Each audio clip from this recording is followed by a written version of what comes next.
कार्तिक अमसिया जी पिया बनी परदेसिया जी। चढ़ी गईल कार्तिक अमसिया जी पिया बनी परदेसिया जी।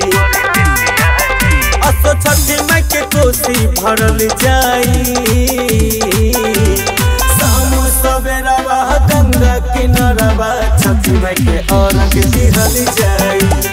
शाम सवेरवा गंगा किनारवा छठी माई के अर्घ दिहल जाई।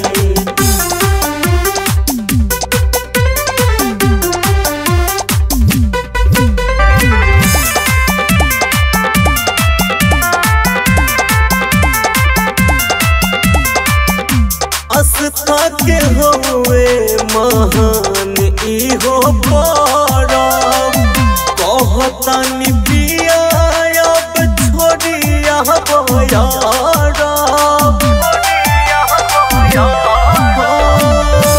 आस्था के होवे महान इहो परब कहतानी पिया अब छोड़िया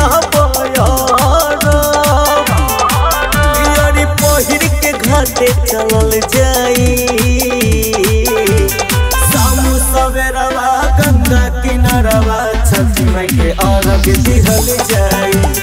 शाम सवेरवा गंगा किनारवा छठी माई के अर्घ दिहल जाई।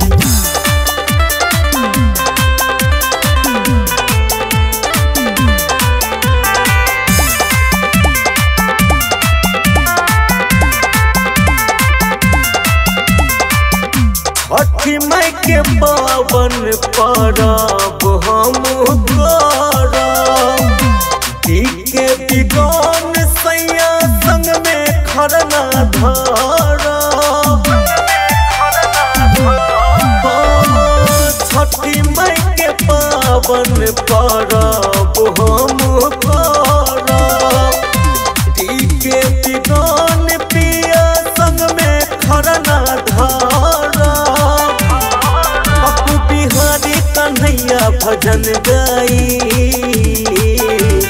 शाम सवेरवा गंगा किनारवा छठी माई के अर्घ दिहल जाई। शाम सवेरवा गंगा किनारवा छठी माई के अर्घ दिहल जाई।